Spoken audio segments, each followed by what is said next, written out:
All right. Take it away. Be my guest. Be my guest. Episode 10. I'm pretty sure. Episode 9 or 10. One of those. I've lost track a lot. Like, I've literally lost track. Just had a bit of devastating news that Dom Sheed just retired. Yeah, how do you feel about that? West Coast Eagles AFL team, he wasn't the best player, but he did one really good thing one time. That no one will ever forget when he won us the grand final. So it does suck, especially after losing McGovern. That was obviously a bigger loss, but... Just a touch, yeah. Dom Sheed. If there's no Dom Sheed, there's no 2018 flag. He might not have never played again, whereas McGovern is the staple of the team, so... Yeah, him retiring was a huge loss. That was a big kick in the guts. Yeah. But yeah. So how does it feel seeing, players of your team just slowly dropping off? You've watched these players flourish, play their whole career, and now they're in. It sucks, but I guess it makes you appreciate them more because they just stuck around forever. Yeah, everything in life that you love leaves you, doesn't it? It does, and you don't realise that until it's gone. Yeah, and that's the beauty of it. If everything lasted forever, you're right. You probably. Actually, I heard someone talking about it on a Instagram reel. We love dooming about how literally, the fact that you can't live forever and nothing lasts forever is the reason why it's so cherished. Was that by James Smith? No. Because I remember James Smith, someone asked him would you love to live forever? And he's like, no. Because then I wouldn't appreciate life as much. Yeah. Probably watched that reel and just splurted it out like I did. Yeah. Wonder what Jamie Smith thinks about it. If maybe we'll ask him next time we're in Melbourne. Yeah, I'm sure he'd love to catch up. What else has been happening? Anything new, mate? Not really. Just living life. Yeah. I had a big week. The Ramens were in town. Oh yeah, the in-laws were in town. Talk about that. So we took them around Perth. Went down south, as we discussed last week on the pod. And then over the week we just they explored Roto. They explored Rocco a bit. They came to SJ's session. SJ session, which was pumping. It was one of the more pumping sessions we've had in a while. It was good. It was good value, that session. And then, went to Serpentine.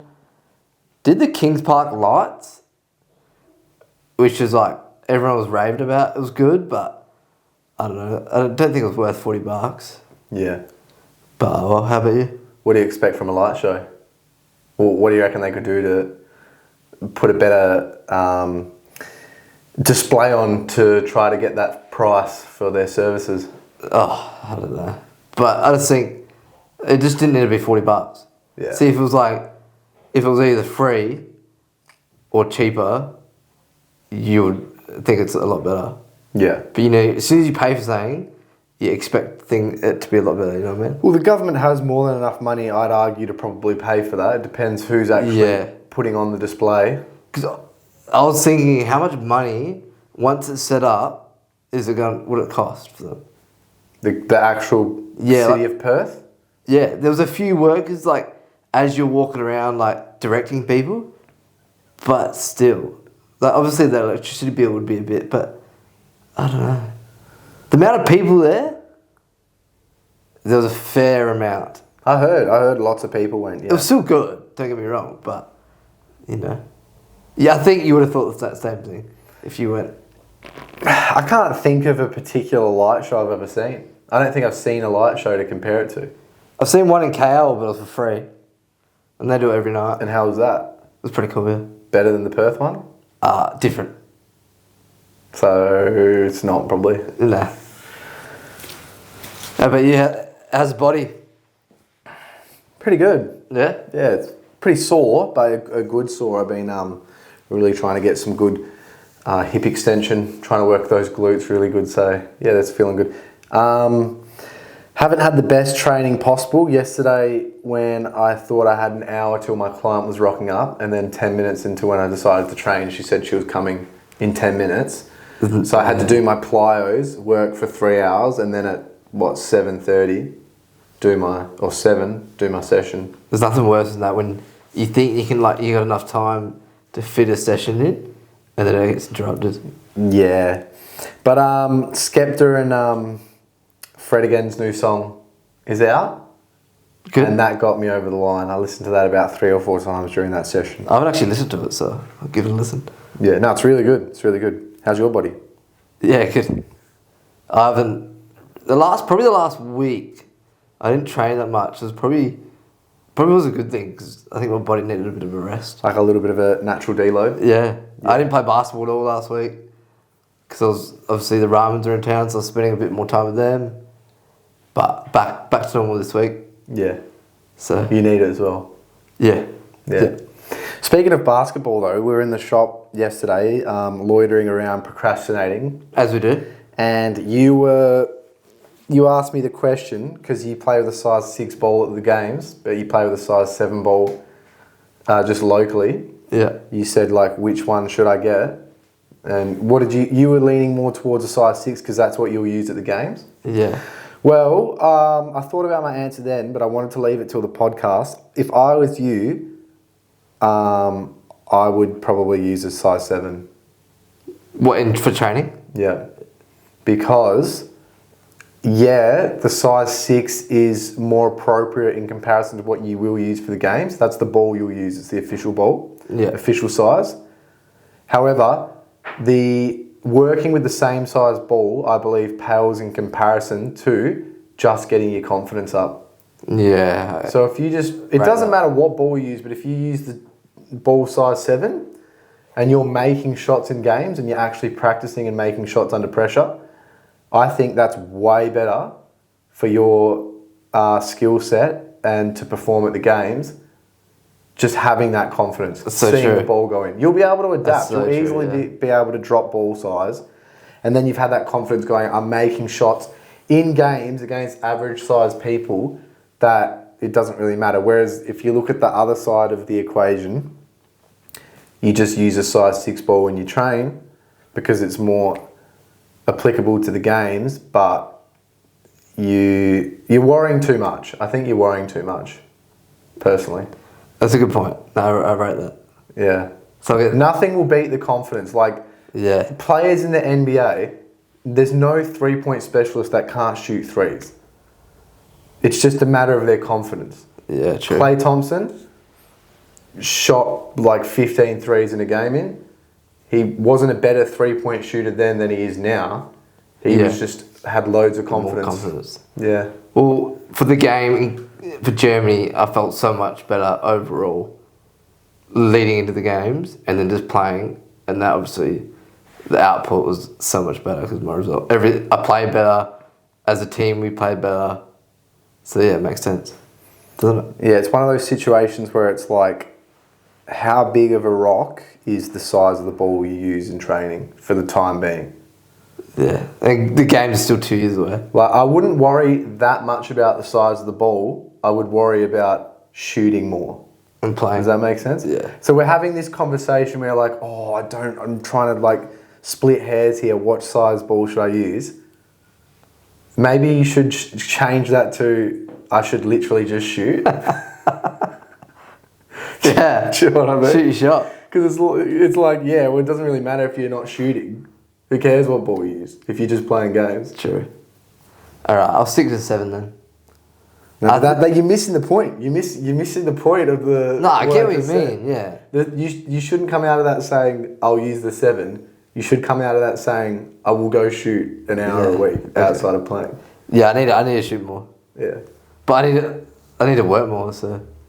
On work? It's just hard because it's like, I can improve basketball or I could just dedicate more time to work, so...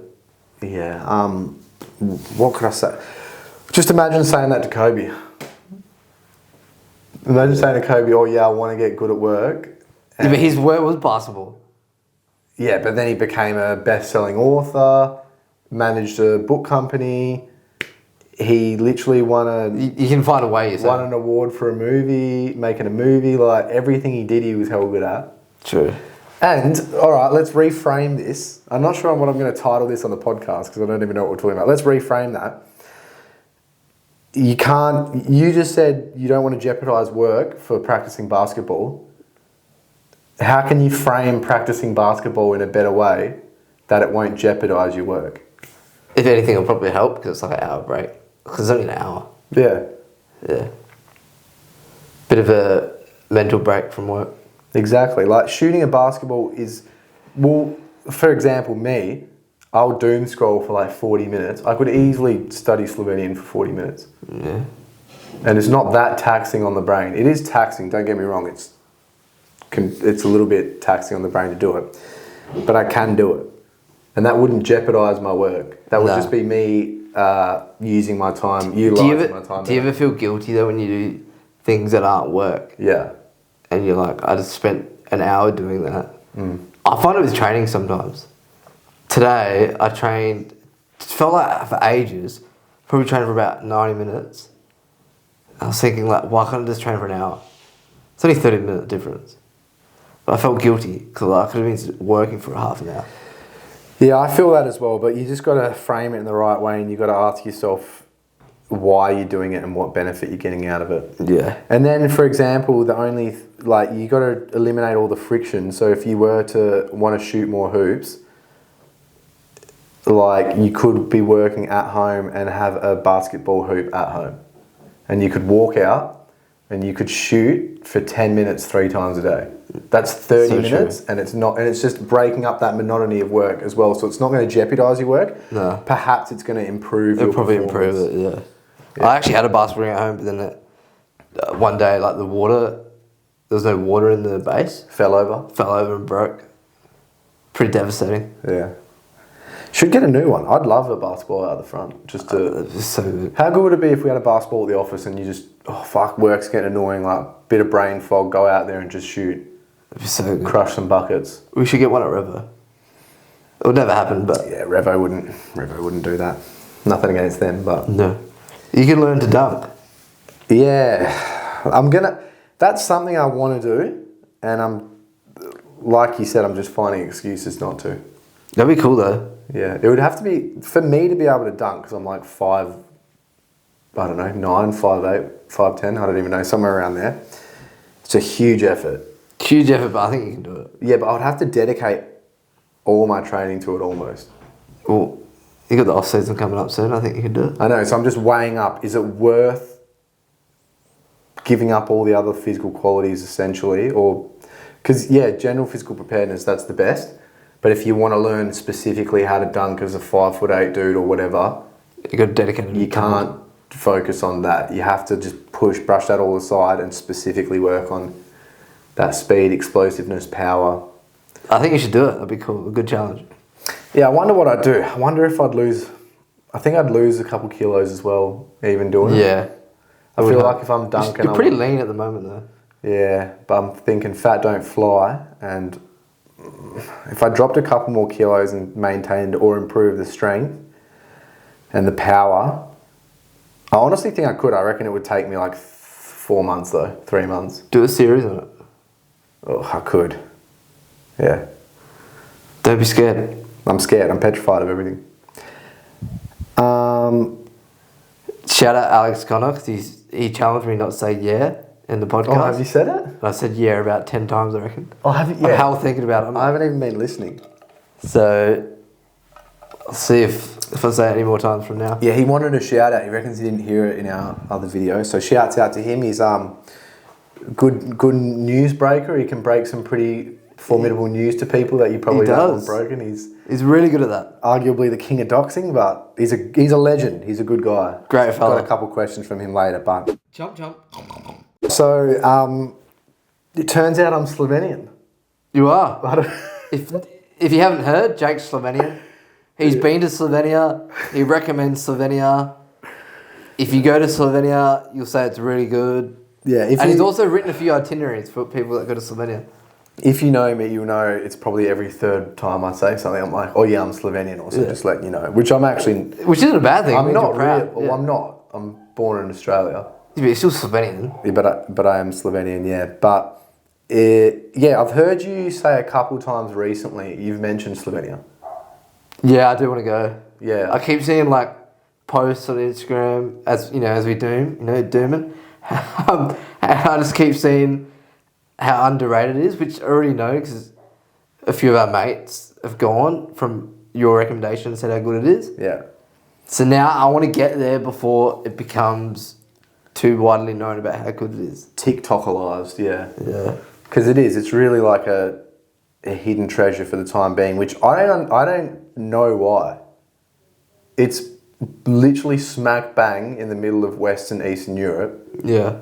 It's like stunning natural features, super green, quiet. It's like everything that someone would want travelling, but except the beach. The beach isn't that good. They've got beach. The coast isn't that good though, I will admit that, but they've got everything else. So it's got everything that everyone wants, but for some reason it's not. It's starting to get really popular now. It seems it. It is, but I've seen it heaps lately. it ain't no Sal Croatia, I tell you that. It's not going to change your life, give you a new perception of life. Whatever people get up to on Sal Croatia. It's not a Greek island either. I wonder what they get up to on those yachts. Sal Croatia's. They have a pretty relaxing time. Yeah, if I Speak good value of people. If I was to go to, if you've never been to Europe before, and you want a blueprint of what to do, I would go probably a month trip. Go Greek islands. I'd fly into Rome or Paris. Doesn't matter either one. They're interchangeable. Then I'd go to the Greek islands. I'd follow that up with a Sal Croatia. And yeah, that's pretty much it. You've seen the whole of Europe. There's not really any other countries to see besides those. Do you got to post on Instagram? Got to post. If you've been to Greece and you haven't posted on Instagram, then you probably got to rewire your brain. There's something wrong in there. But no, Slovenia is beautiful. I've written itineraries for friends, and I've written itineraries for. I've literally met people, and like there's this girl, the girl you met that we went to the bakery with. Yeah. Sarah Knoll. She was like, I don't know what to do. I'm going to Croatia, but I've got a week from now, and I'm like, we're in Portugal. It's like, go to Slovenia. I'll write your itinerary for a week. Said it was the best trip she's ever been on. Yeah, that's cool. And she just trusted the advice of like a stranger she met. So one, it's sick that she did that because like she just trusted you. But two, it just shows that Slovenia is. You're not lying. I'm not lying. It's pretty good. It's pretty good. Yeah, I need to go. So you just watched them play. Yeah, so that's why I got brought up, because I watched the Matildas and the Slovenian girls play. And you got this jersey? Yep, Spieler's jersey. It was really nice. Talked to the head coach, because obviously my uncle and some people that I was with run the like Australian, Slovenian radio, essentially, the radio for Australian Slovenians. That's cool. And yeah, so I managed to talk to the coach.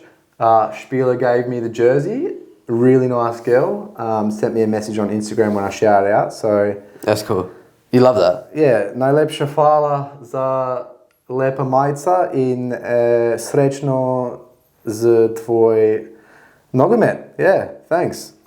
Hopefully she gives it a lock. I'm going to leave this up here because I like it. Yeah, it's a cool jersey. Is this your first ever match worn? Yeah, I think so. Must be. Do you have match worn jerseys? Not match worn, no. The other jersey I've got, which wasn't match worn, it was a spare jersey for Zach Dawson for the 2013 grand final. I actually snagged that. I can't remember. You have it here? Yeah. Oh, that's pretty cool. With the badge and everything. So yeah, that's the first ever match worn one. So that's cool. You take that. Not sure what to do with it. I'll just leave it in the podcast. What was the game for? Was it a? It's just an exhibition. So Australia, the Matildas are going to do an exhibition every year in Perth, or they've got a contract for it. So this year Slovenia came and played a couple games, and then there's a couple other teams playing. I can't remember who it is, but they're playing next week. It's against Matildas? Yeah, it's just the Matildas to get a bit of practice in before the World Cup qualifiers and the World Cup. Yeah. But the Matildas are good. They're really good. They're really good. Slovenia were good, and Slovenia tied in the 91st minute. They got some gun players, but Matildas are the top echelon of football around the world. They're not even. They're like 5th ranked. Yeah, but gee, they've come close. Their two best players aren't even playing as well. Both players, Fowler, I believe, and Kerr, both ACLs.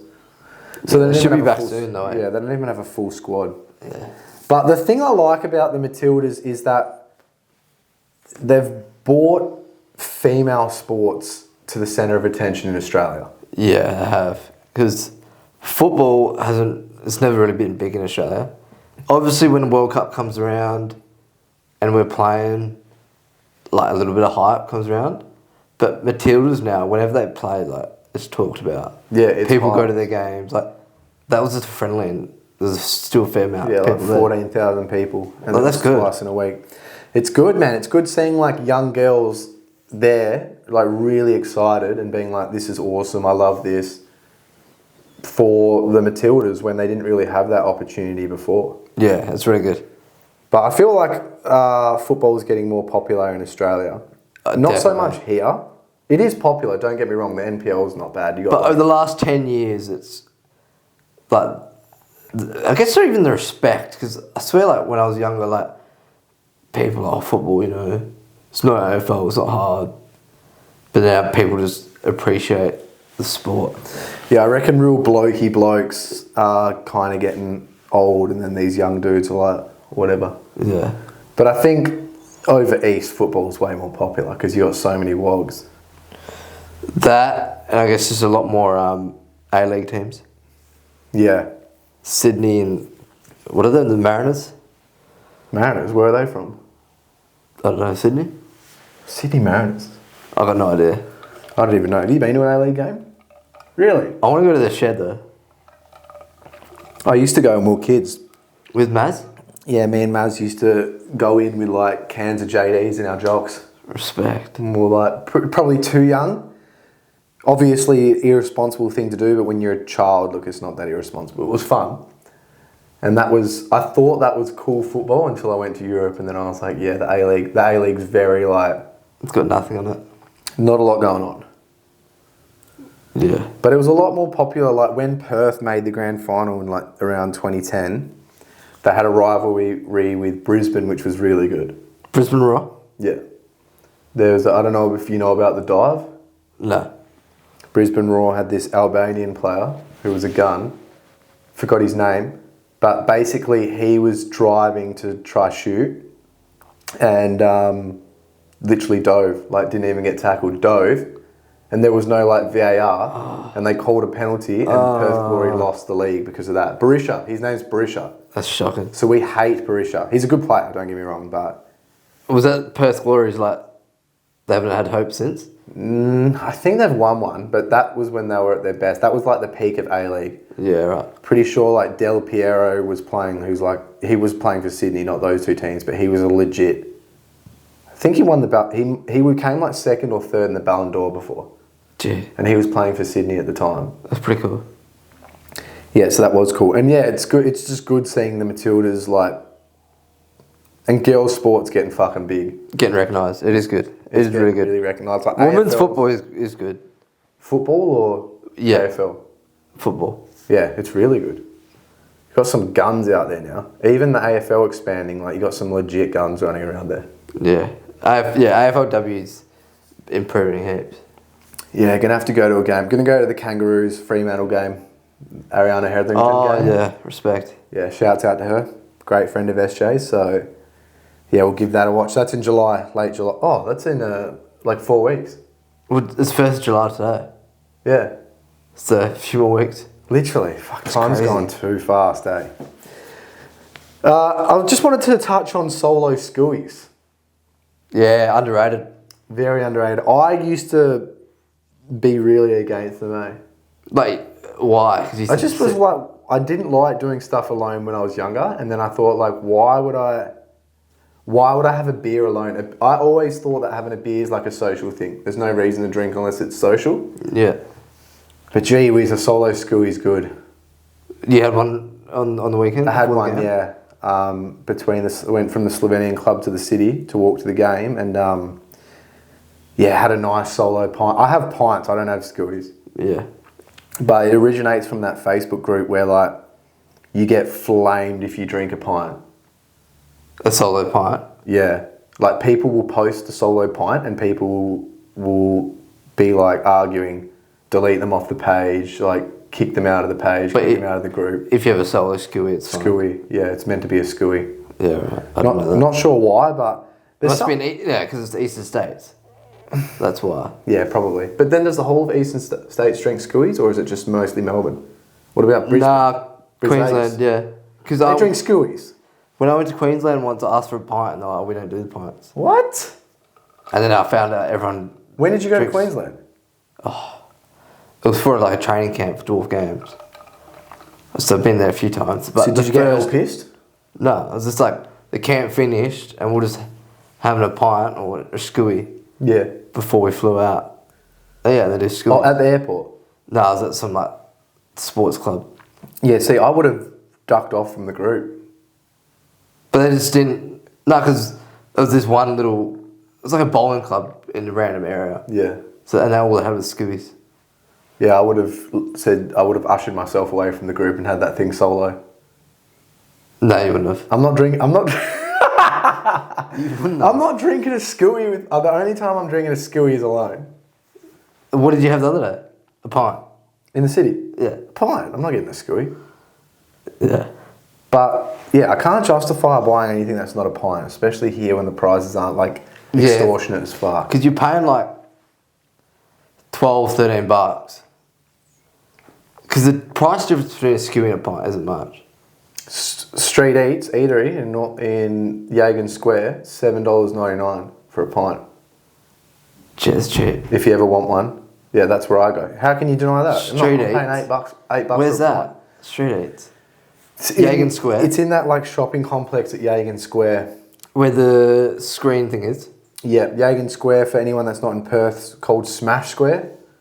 It was a bit smashed up. Yeah, not a bad place, but yeah, that's where it is, in $7.99. See, I haven't really been someone to drink solo pints or Schooeys. The one time I did do it was in Belfast. Yeah. Had a few solo pints of Guinness. Are they good? Went down hell good.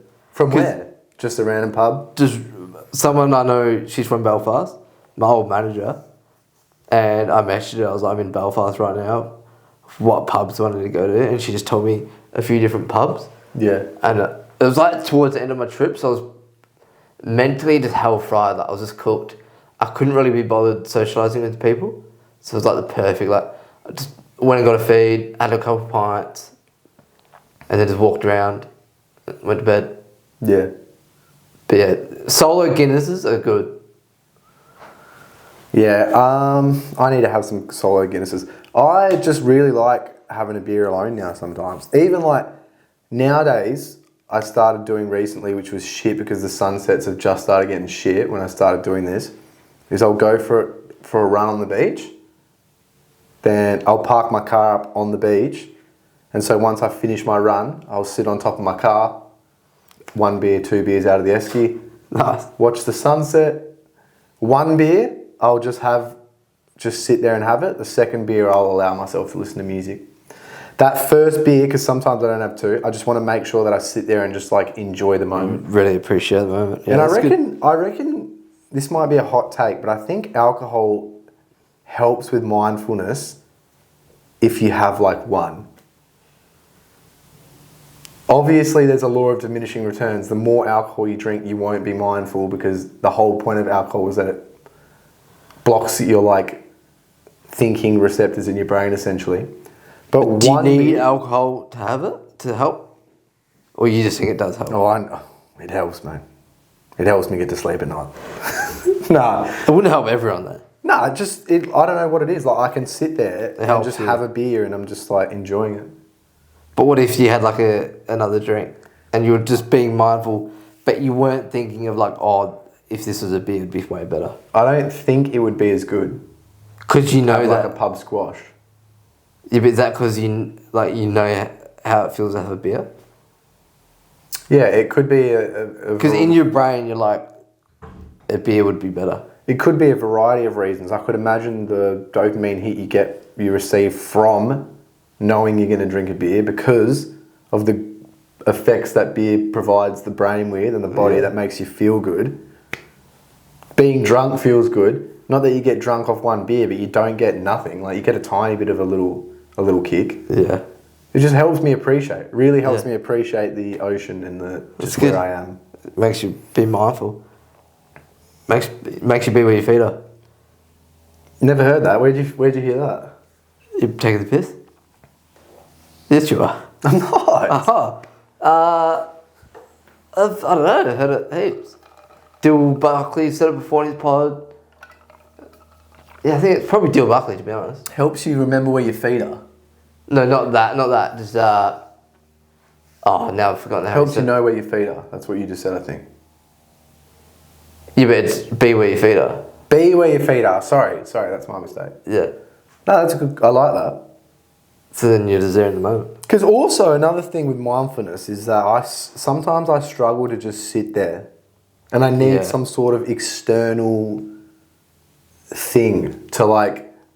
It's like whether that's like playing a sport, for example, or like playing cricket. No, not necessarily. It's more so like being mindful, practicing mindfulness, but also having some sort of like external feedback or stimulus.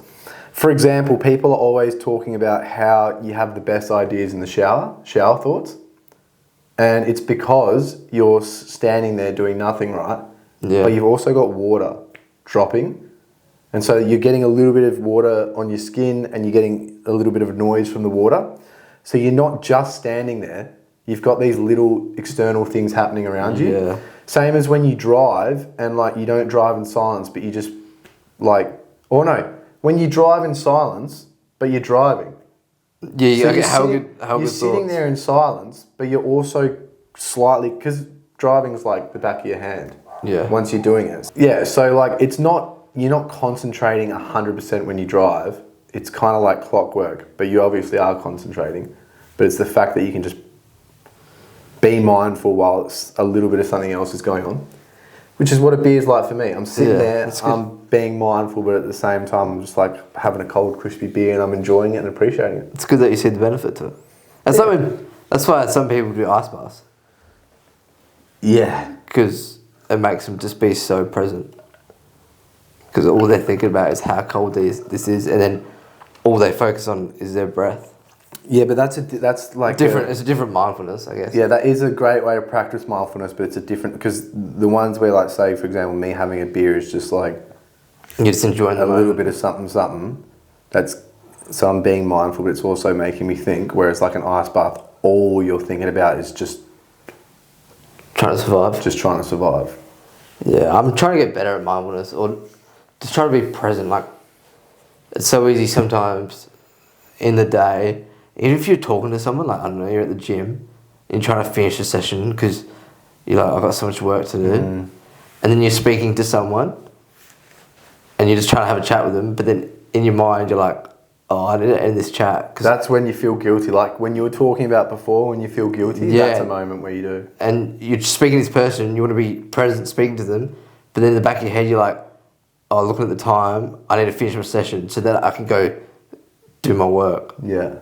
I've just been noticing I do that. I've been getting caught up in that lately. Yeah, I do that a lot as well. I've honestly considered just literally blocking out Monday to Friday. Just being like to all my friends, I'm not free from Monday to Friday, because then you just get rid of those distractions. Yeah. And then it's pretty hard at a gym sometimes. It's so hard because you know everyone, or you know so many people, and you want to talk to them because they're your mates. Yeah. But then you think about it, like at work.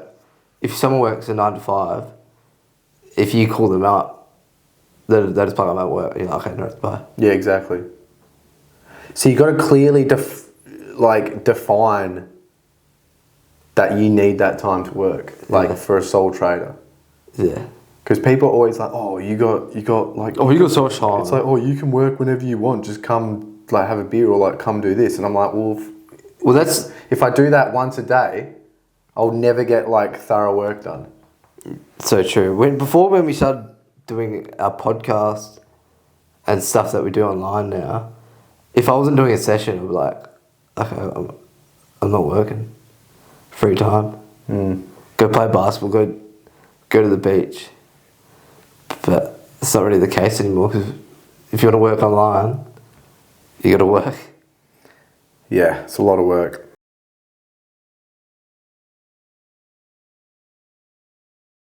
All right, so speaking of things that you want to do, in terms of like we want to get work done and stuff like that, think of 2 things, or it can be 1 or 2 of each, things that you want to do or want to start doing or want to build into a habit, and then maybe things that you don't want to do or habits that you currently have that you want to break and completely get rid of. Okay. Do we say them all at once, or what are the things I want to do first? Whatever. Alright, one thing I used to do is I was really good at reading before bed. Like every night, like, I would set my alarm to wake up in the morning, and then I would read, and then that was it. I'd go to bed. But I haven't read in ages. I read the other night for like 5 minutes. What'd you read? I'm rereading one of Ross Edgley's books. Which one? The Blueprint one. Because I just looked at my stack of books and I was like, I want to read again. And it wasn't like a book where I was like, I want to read it. I was just like, I enjoyed that last time and it's going to help me create that habit again. So I'm going to start rereading it. Yeah. So I'm going to just read that. So yeah, that's one habit. Just reading before bed every night. Great habit. I've also had that habit before and made my life so much better. Yeah, the quality of sleep, I don't know, it just feels good. Yeah. 2 is just be better with my time. I know you utilising your time more wisely. Way better, yes. Mainly for work. Like we do this. Like yesterday, we were in the shop to get chalk, and then we go look at basketballs. We go look at footy boots. We go to different shops. It's not a bad thing, but I guess we could be better with it. We could have just went, got the chalk, come back. Yeah. It's only 20 minutes or half an hour, but it's but it is procrastination. Like we're just because like we just said, now that you've got just like all this online work, it's a lot of work. Yeah. It's very overwhelming. Especially when you have a lot of time, like in the day. Yeah. Say if you don't have many face-to-face sessions or you got a bit of a gap, you're like, okay, I've still got a bit of time to get stuff done. So then you go do little things. But whereas if you only have an hour to do a bit of online work, you'll smash it. Yep, literally. So yeah, just been a lot better time efficient. And then the thing I want to get rid of is dooming. Yeah. Don't we all? I'm not that bad. Like, I'm bad at dooming, but I'm also not that bad. Like, I'm pretty good sometimes at just, I would never doom, but then, I don't know, like yesterday, you were laughing at that video. That was funny. And then I watched it. It was that massage video. This dude that massages people hell hard and they scream. Yeah, I was losing it. But then that caused, and then it was just a flow-on effect, and I doomed for like 20 minutes. And then I was like, I want to do that. So yeah. Yeah. Remove dooming, read before bed, get better with my time. That is really good. And I reckon they all boil down to procrastination. You doom because you're procrastinating. You don't read before bed because you just want to you don't want to go to bed as well. Yeah. So you just, whatever. Yeah. How about you? I'd love to stop biting my nails though. Yeah. That's a big habit of mine that I'd love to stop. That'd be a good W if you could stop doing that. Yeah, I did it at one stage. I don't know what happened. You go through phases of where you don't do it, but then it just seems to crawl back in. I can't even go through phases. Like I'll go through 2 days maybe. No, you did do a huge phase, didn't you? Once. Yeah. Once I went through a huge phase. Yeah, so one phase. Yeah. I wish it was phases, but like in my head I've also just convinced myself if I'm working and I'm biting my nails, I'm just like, Jake, it doesn't matter, just bite, dude. My brain's like, just bite your fucking nails. Do whatever it takes. Yeah, like literally giving a kid an iPad, it's like, just take this and just stop being annoying. Just let me work. Yeah, but you'd still work and not bite nails. You definitely can, but it's not that easy. It is easy, but it's not, obviously. If it was easy, I wouldn't do it. When you just paint nails again? Oh.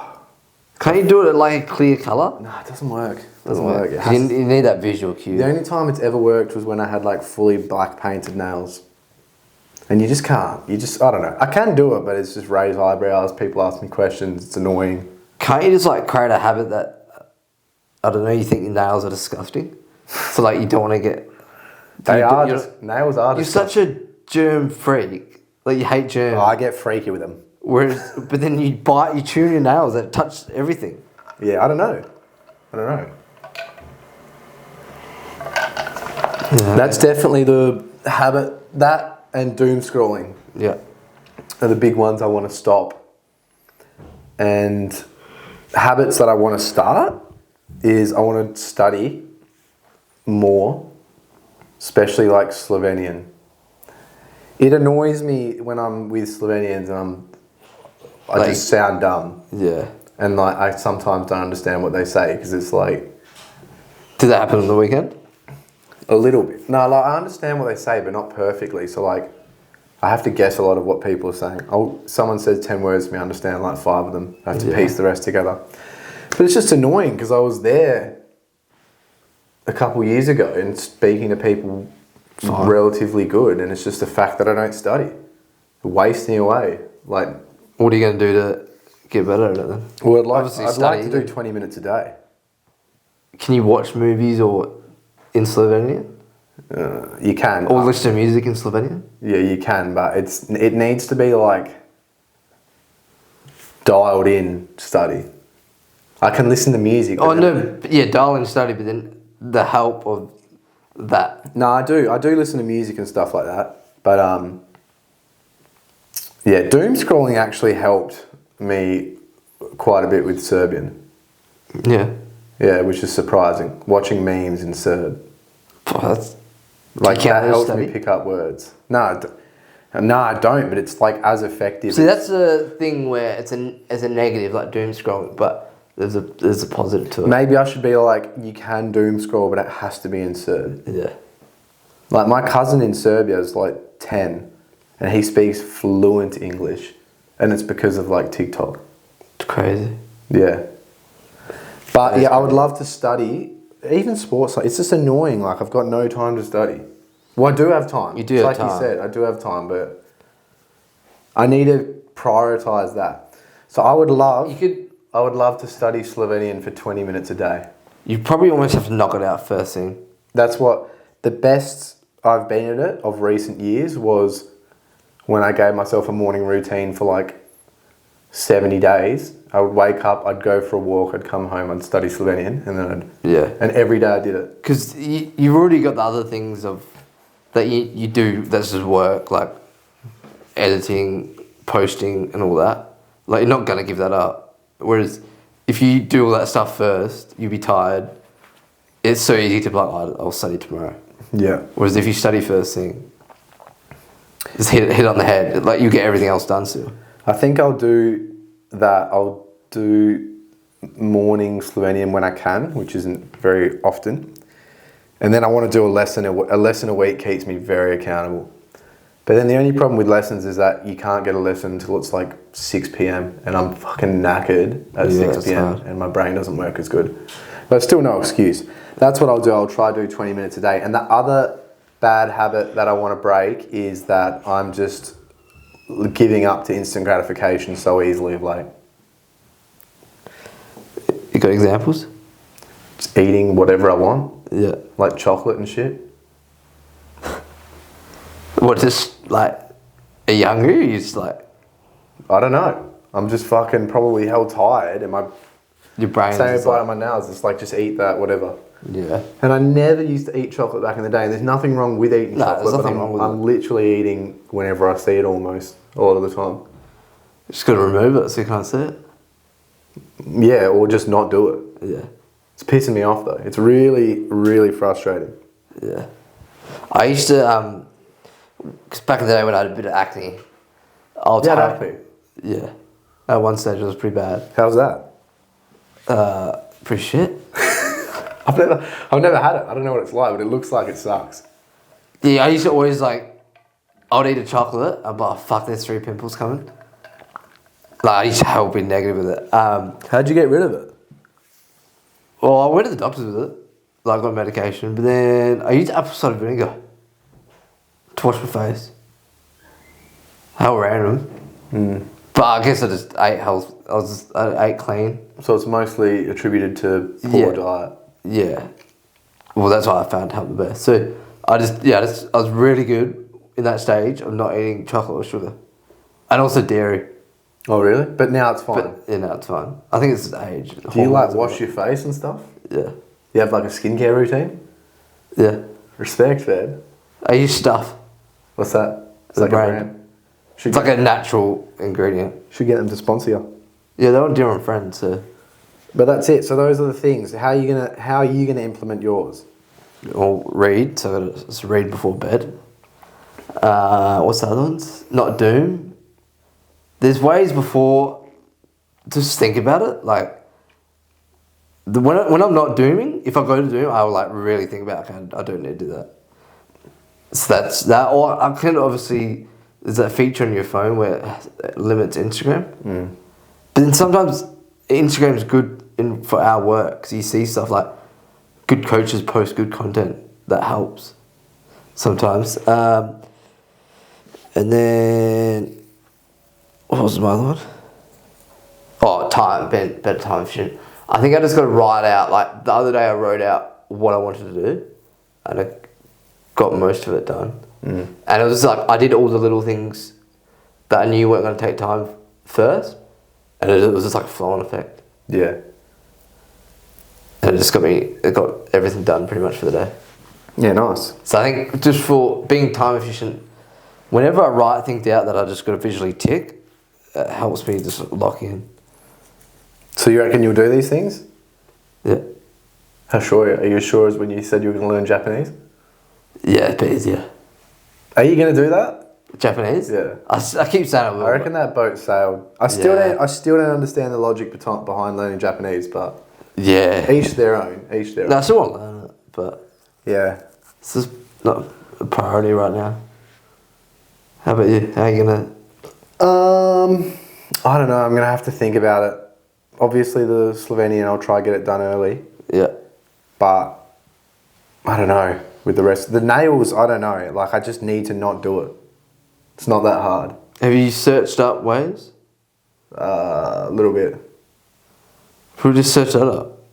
See if there's any ideas. But it's going to give me ideas, and then I'm just going to be like, oh yeah, I know this is bad, and I know how to not do it, but I'm just going to do it anyway. So you're being closed-minded. It's like telling a smackhead, like, oh, just look up ways to not be a drug addict, and then they're just like, yeah, I know that, but I want to fucking smoke crack.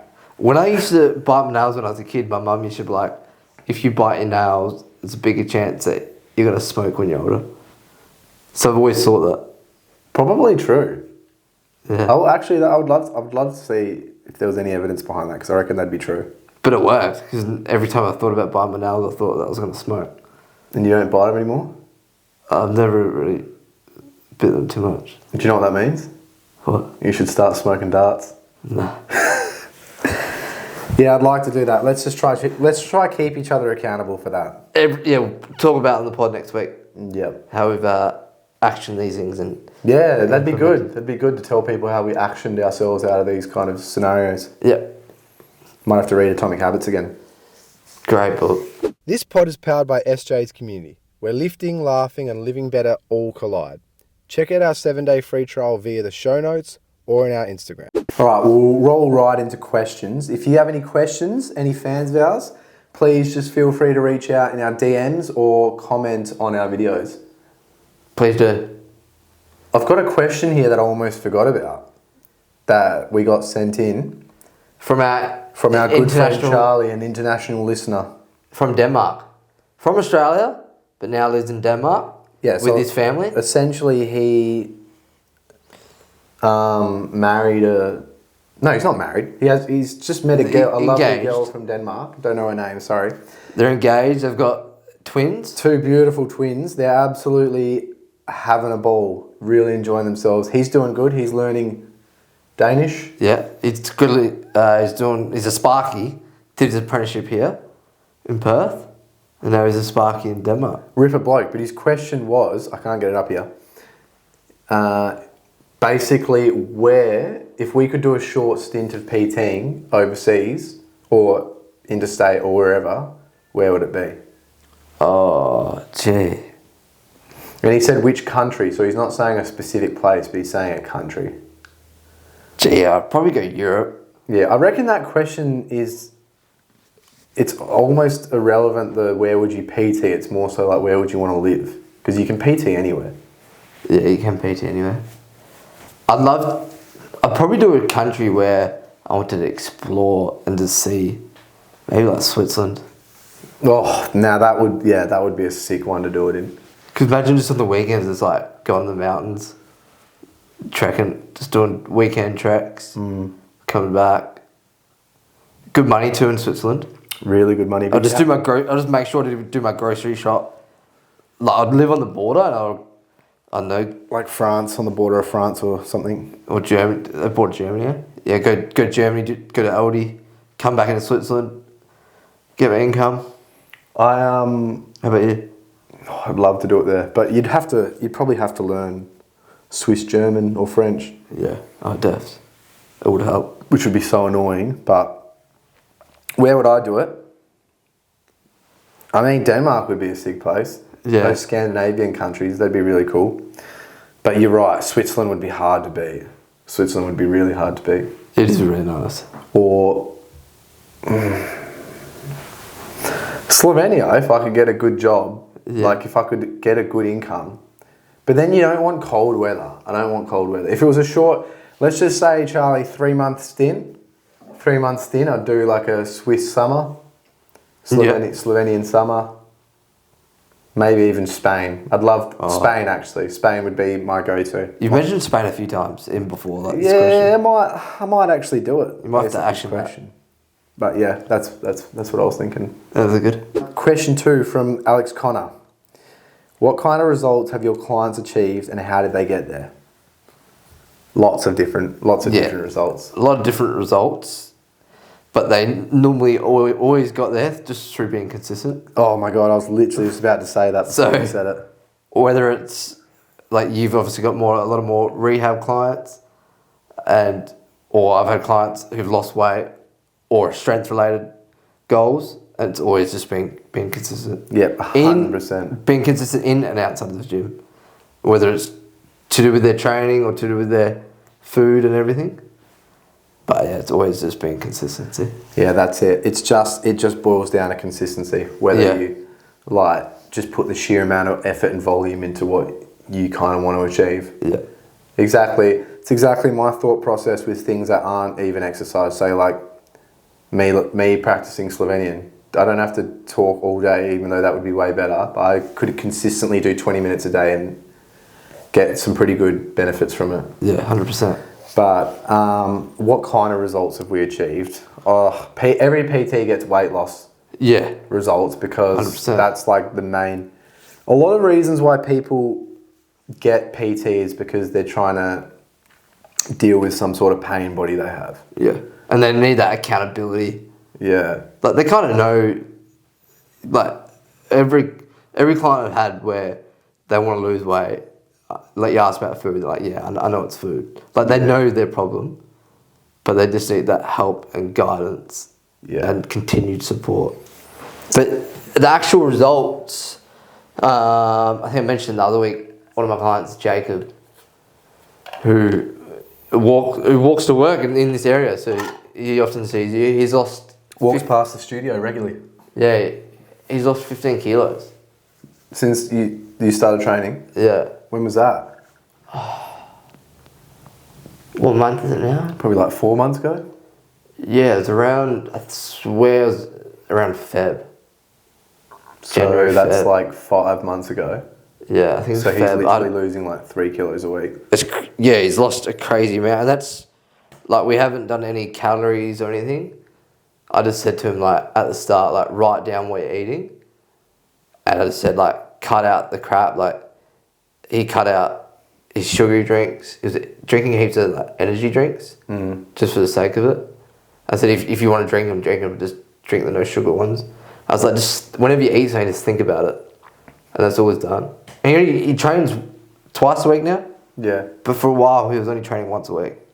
Even I have a client that over the space of a year, maybe a little bit longer. Oh no, it was probably a year since he started losing the weight. He lost 20 kilos and we only trained once a week together. Yeah. But it was that training in combination with all the stuff we spoke about and then all the stuff he did outside of training as well. Yeah. But Besides that, yeah, I got a few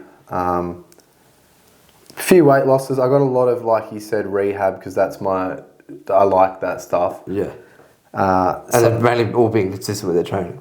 A lot of them. Like, even, honestly, like with rehab, it can be very simple and it can be very, very complex as well.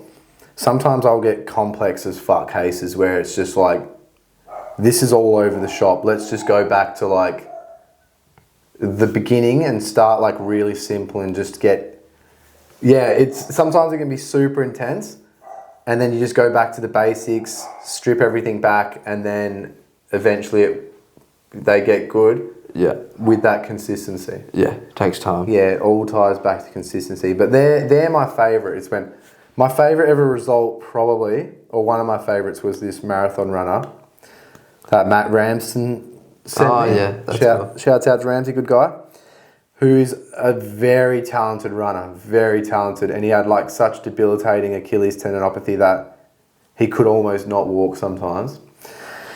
And like I said, we just had to strip everything back, and he was really consistent. And by consistent, there were days where he would go into the gym and just do 2 exercises on top of his running, which isn't much, but because of that consistency over the space of about 3 months, he not only got rid of his Achilles tendinopathy, but he actually ran a pretty good half marathon. I don't know. Smashed it, didn't he? He came like 5th at the Brisbane. No, not half marathon, a full marathon. He came like 5th at Brisbane, some stupid time.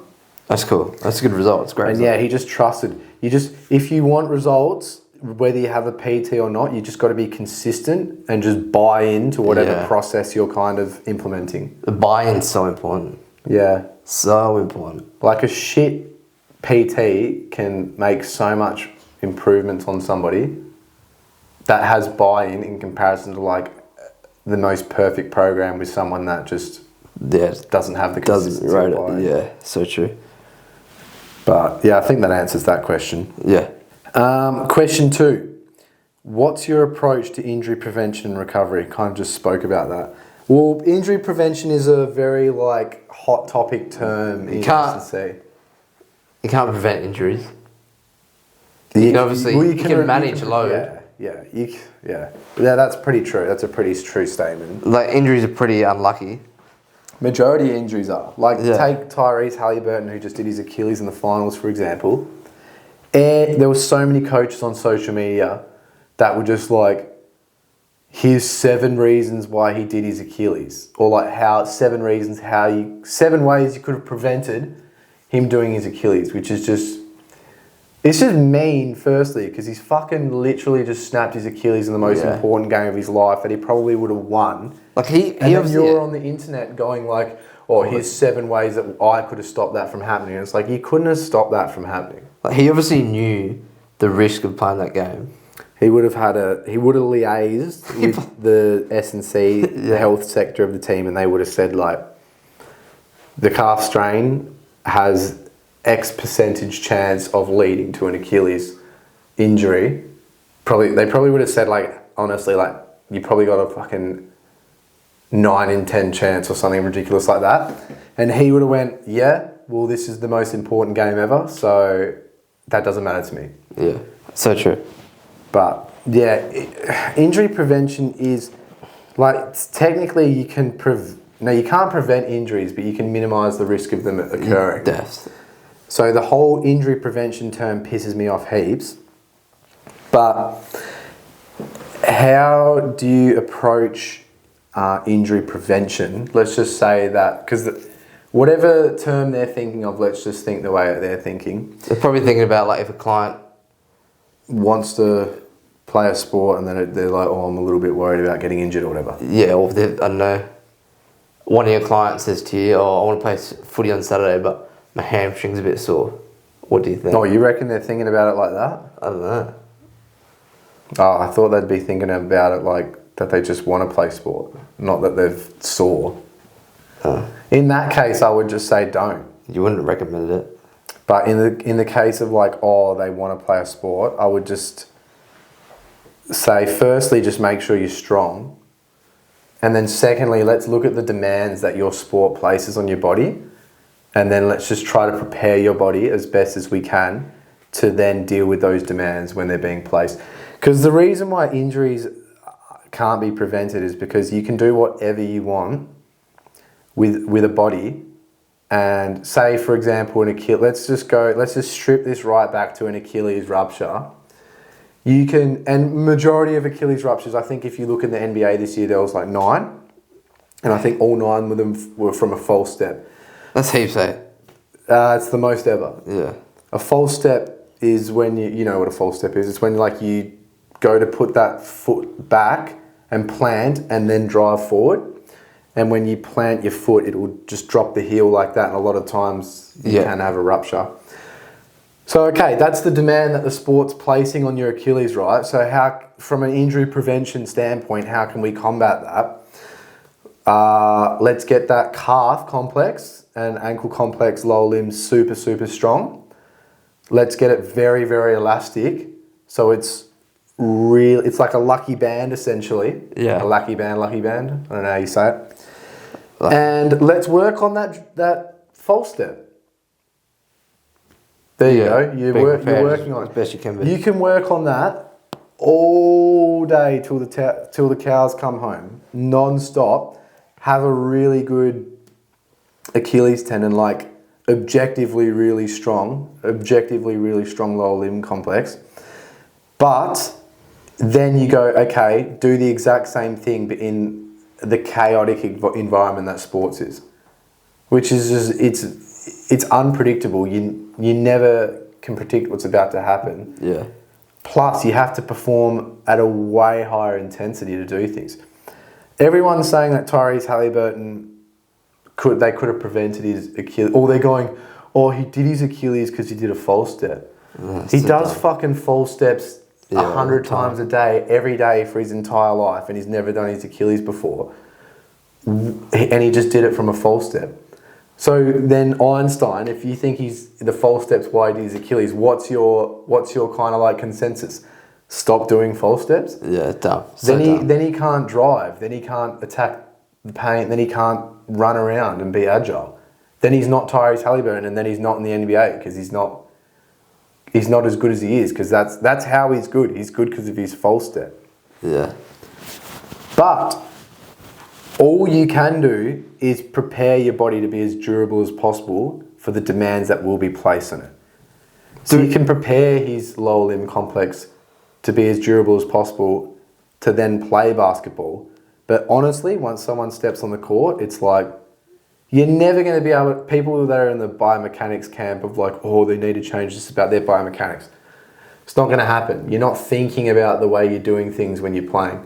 All these pro athletes and even recreational people, when they play sports, they're not thinking, oh, I'm going to false step this way. No. You just do it because it's just intuition.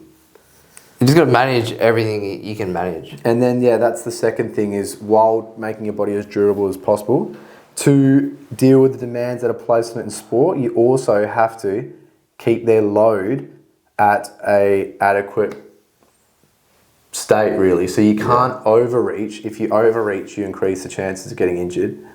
And if you underreach, you won't make the body as durable as possible. Yeah. And so the problem with pro athletes is that, this isn't about pro athletes. But the problem with pro athletes, and the problem why that there's 9 Achilles ruptures this year in the NBA, which is more than ever, is because everybody's playing way harder, way more intense, way more physically than they ever have before. And there's more games than ever before, so they can't manage their load. Like, Tatum's a prime example, where he played an entire year of all the way to the finals, Olympics, some other basketball. It's just too much load that he his body wasn't durable enough for that. For that extended. Because isn't there a lot more games now in NBA compared to past years? I think they boosted it up. I can't remember when, but for the last 20, 30 years it's been 81. But everyone's just moving way better. If you watch a game now compared to like a game in the 80s, the athletic capabilities of players is ridiculous. A lot more dunks, a lot more drives and all that? Yeah, so much more. Players are just so much better. So That was a that was a long long-winded answer for your approach to injury prevention. Manage your load appropriately. Yeah. And then look at the demands that the body's placed with. Wait, what? What am I even saying? Look at the demands the sport places on your body, and then make sure that you try to improve those areas of the body and make them durable enough to withstand those demands. And then in terms of recovery, load management's the most crucial one. Don't worry about ice baths. Don't worry about like cryo chambers, like recovery pants, all that stuff, because it pales in comparison to literally just making sure that you're not overreaching with your training. Yeah. Just tick the boxes of good training, good sleep, or recovery by sleeping, eating, everything you can manage. That's definitely true with recovery. So you want to manage your load appropriately, and then you want to also make sure that you're eating really well, fueling the body well, and then you're also sleeping, getting good quality sleep. But that's exactly right. Just control the controllables. All you can control with injury prevention and recovery is what you can control, which is load, and then the sleep, eating, stuff like that. What you can't control is, the chaotic environment that's sports and stuff like that. But this isn't even actually talking about sports. This is just talking about injury prevention in general. Yeah. Just don't overreach. Yeah, it's like, for example, like our clients we get, especially new clients, like, if you get a new client who hasn't really trained before, you're not going to get them to train 4 to 5 times a week straight away, are you? No. You're going to build up to that, even though that's a lot. But you're going to start out with 2 to 3 sessions and just build on that load and then slowly increase over time.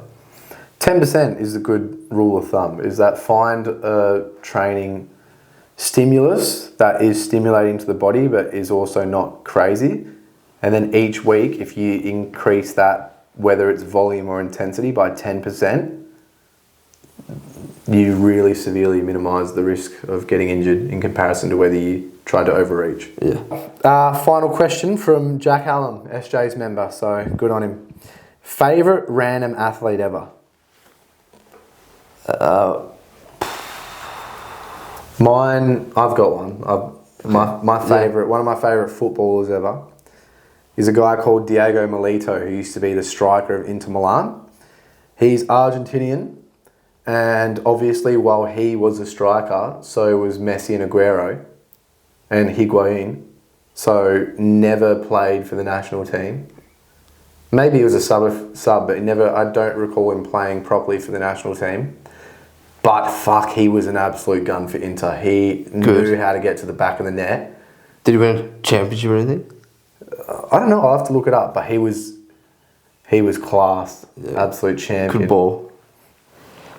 Mine would be Chris Bucky Rogers, cricketer. He was a part of that. I believe he was part of that famous Ashes with Mitch Johnson. Off the top of my head. What, he's Australian? Yeah. See, he was playing cricket how old? Yeah. Like, he didn't really get into his team until like early to mid 30s, and he's probably come into bat around 4 or 5, and he's just like reliable source. Nothing fancy. What's his name? Chris Rogers. Oh yeah, I know him. His nickname was Bucky, I think. Yeah. He was just like, there's nothing. He was just a normal guy. Nothing fancy about him, but he could play. Just cricket. got the job done. Yeah. And the team loved him. He was one of the persons in the team where everyone loved. Yeah. The media probably didn't love him much because he wouldn't really create a story or anything. But it was just so good. And he was like, the team would be crumbling and he would come in and just save the day. Yeah, I actually remember him. He was alright, eh? Yeah. I do love him because he was pretty handy for us. It was either against England or India with a summer here, and he was just so handy for us. Anyone else? I really like this guy called Kevin Campbell, who was played for Slovenia. He's actually German. I'm pretty sure he was born in Germany, but he played for Slovenia. What, football? Football. Played somewhere in Austria and also played for Red Bull in Bundesliga. He was meant to be really good, but he never never got to the point where he was meant to be at. And one time he refused to play for Slovenia, and now he's like blacklisted there pretty much. Really? Not sure what happened there, but he was pretty good. Other players. Lottie Takiri, rugby player, played for West Tigers in the NRL, but then was more famous for playing for the Wallabies. He was good. He was a favourite of mine. Good player. Oh, he was a gun, yeah. He was a gun. I love Scott Lycett, Nathan Vardy. I could name a lot of Eagles players. Bit biased. A quick word from our sponsors, us, SJs. We train, talk shit, and help you move better. You can do the same by checking out our 7-day free trial in the show notes. We've got time for the most question. What?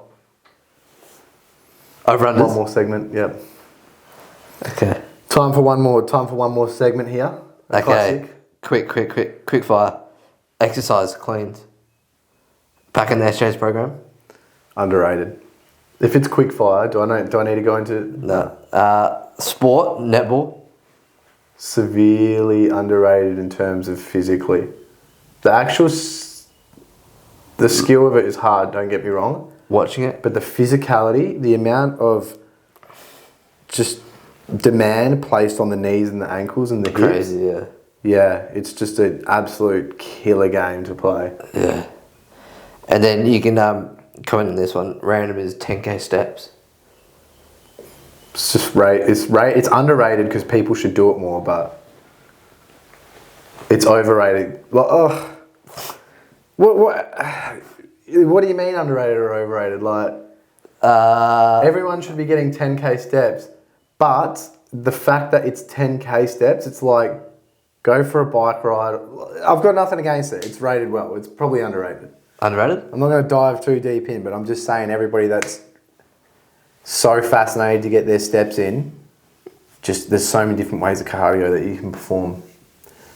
But cleans are really good. Love cleans. Everyone should do them. I should do them way more. I was doing them today, actually. Did them with chalk. I felt really good. Yeah, chalk, underrated or overrated? Underrated.